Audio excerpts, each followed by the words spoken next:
Hello everyone, today we're going to discuss and analyze Mr. C's case. But before that, let us introduce our junior psycholinguistic profile at a cognitive neuroscience clinic. The first one is Dewi Lestari Pambudi, the second one is Mahareka Hamdan R, the third one is Ramadhaniar Salsabila S, the fourth one is Nisfi Ilmaya El-Ula, and last but not least, Rosyidatul M.P. And now here's our content of what we're going to discuss. The first one is patient information. The second one is re-diagnosis. And then the third one is speech production problem.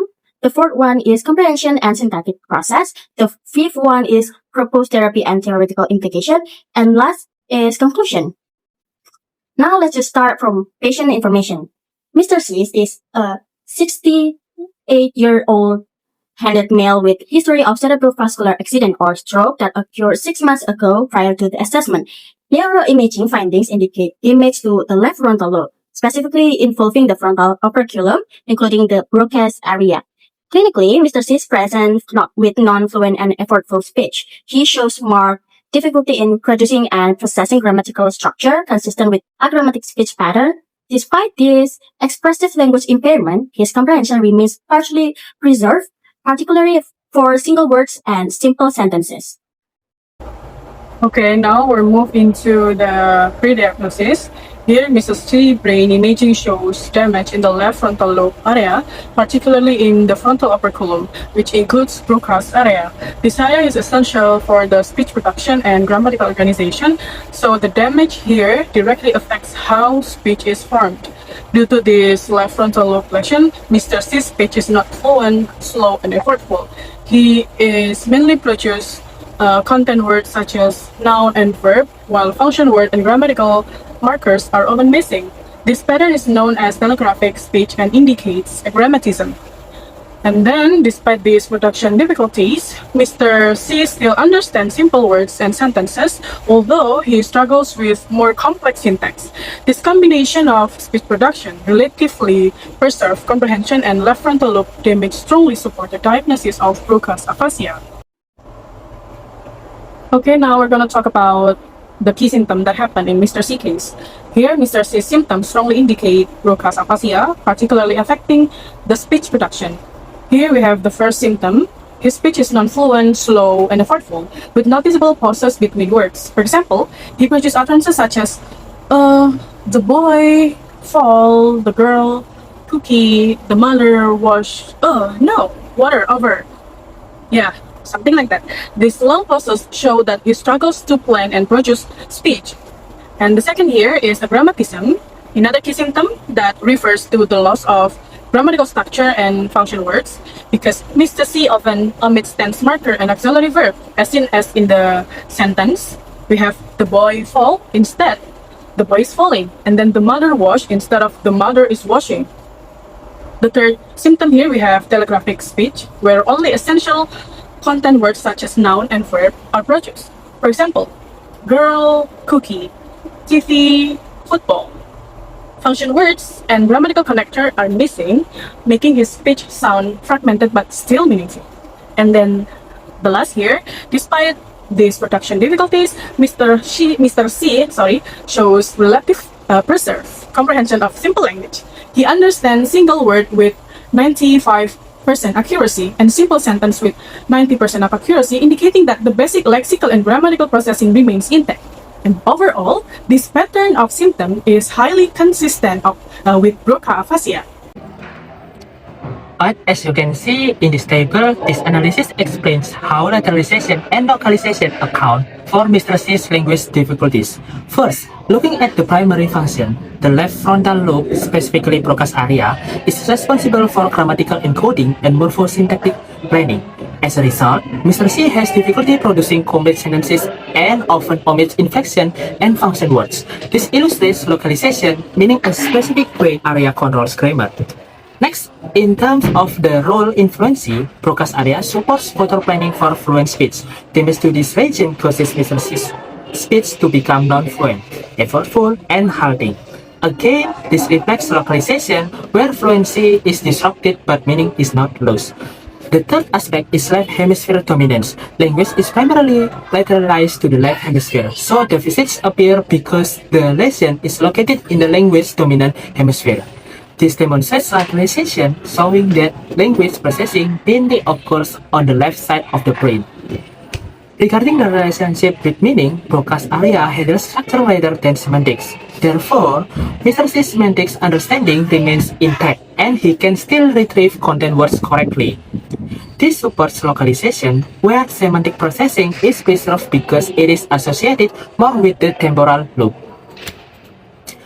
Finally, for the impact on sentence comprehension, Broca's area plays a role in processing complex syntax.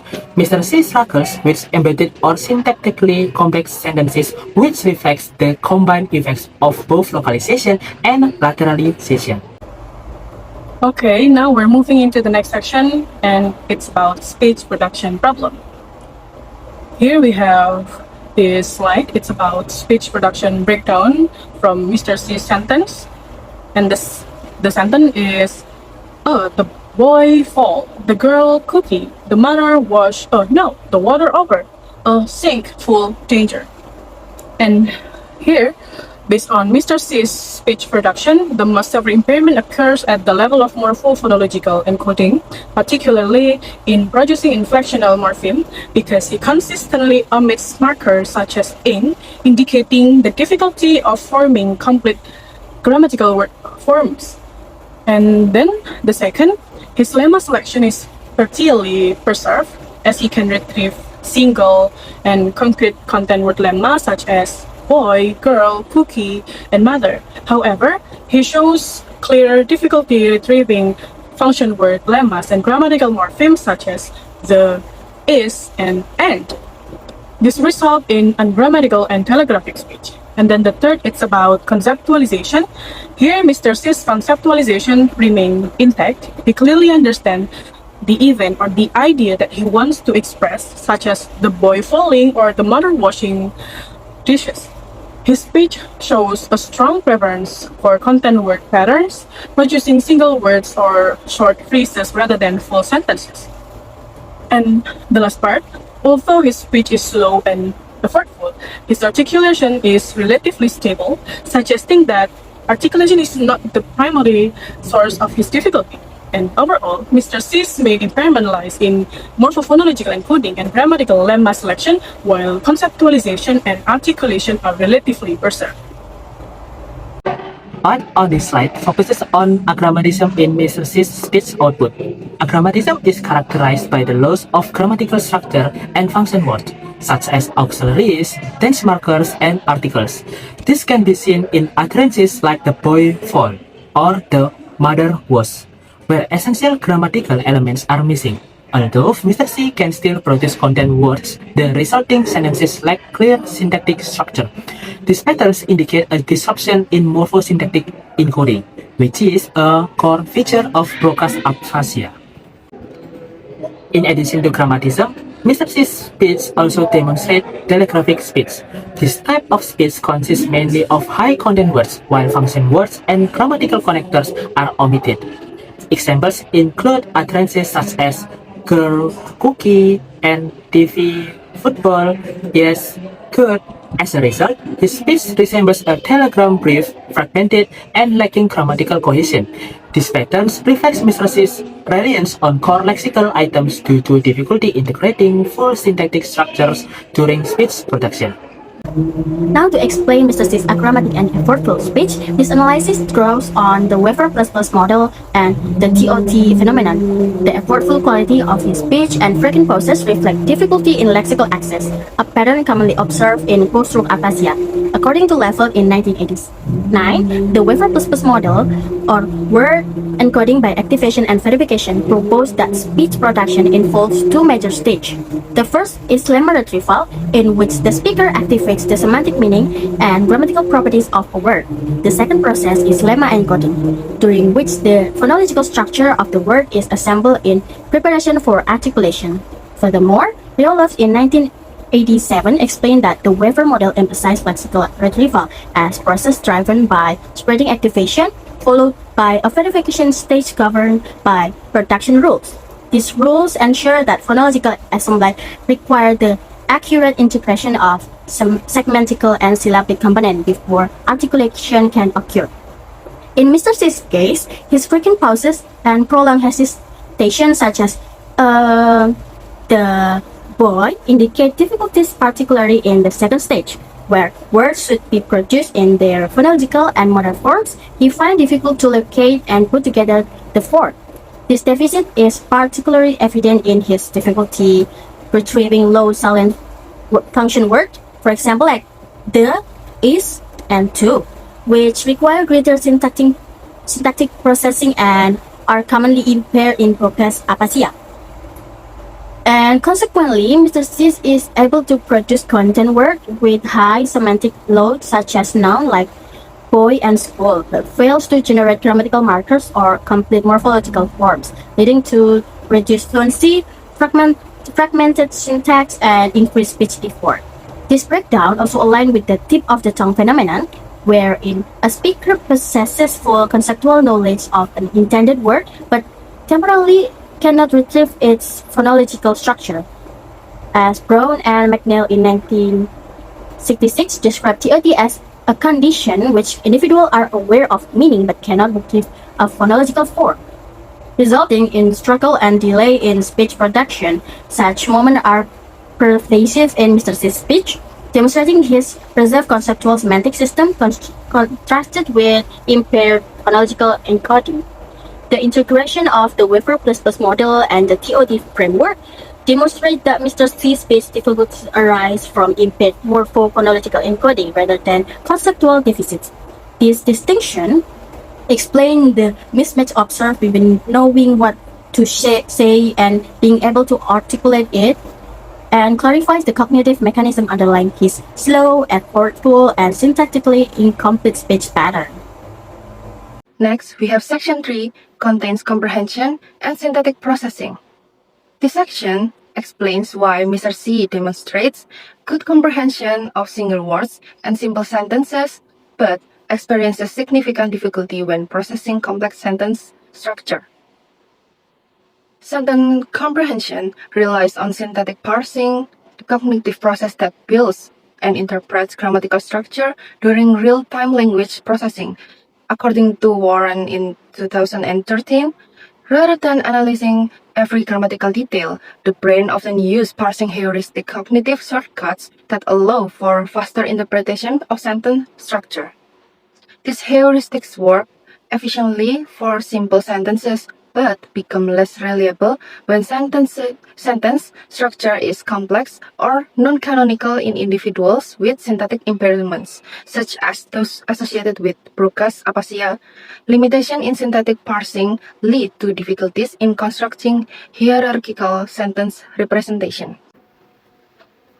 Mr. C's comprehension of single words remains relatively intact because his mental lexicon and basic word recognition processes are still functional. There is also no evidence of semantic impairment, indicating that word meanings are preserved.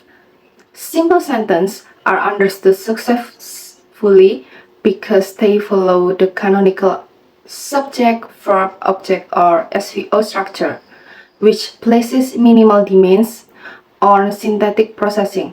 Meaning can be derived directly from linear word order without requiring complex grammatical analysis.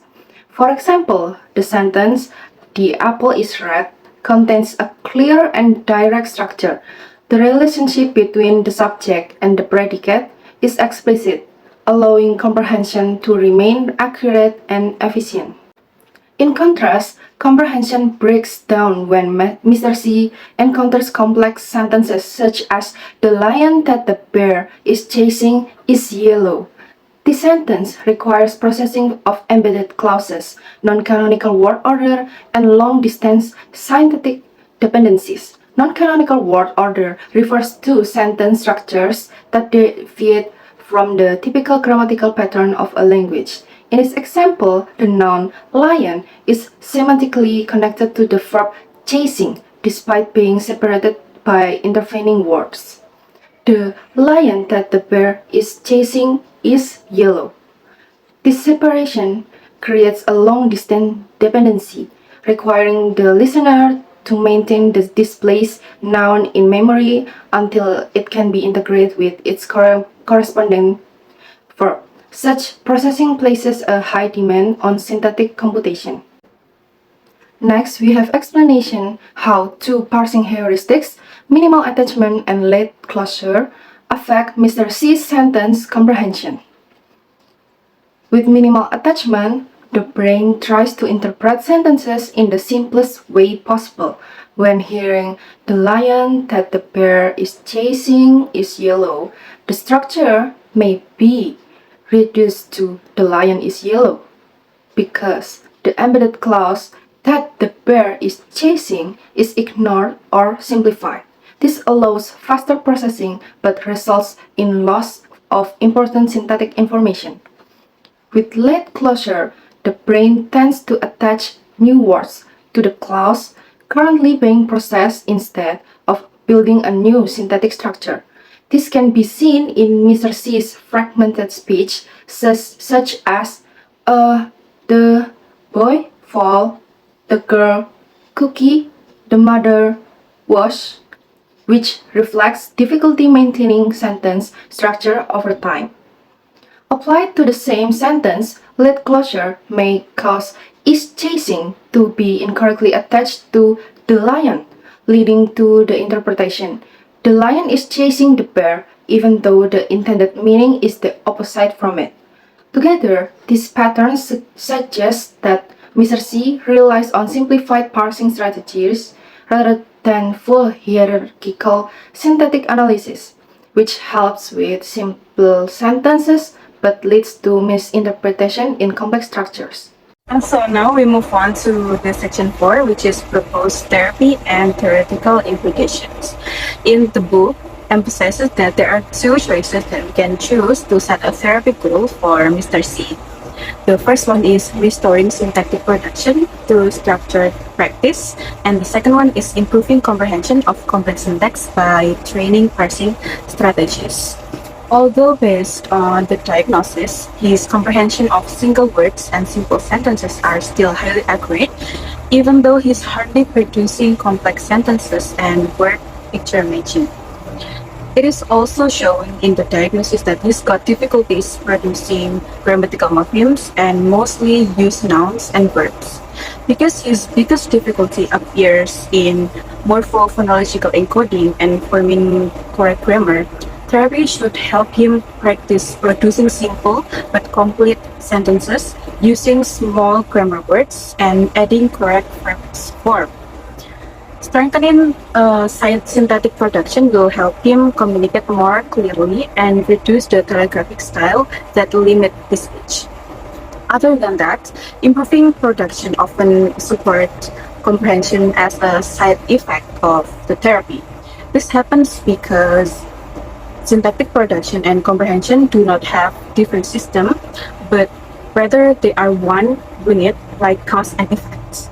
Over many models for the analysis of Mr. C's diseases, Weaver++ model, or which usually we call as word encoding by activation and verification, is the most matched model.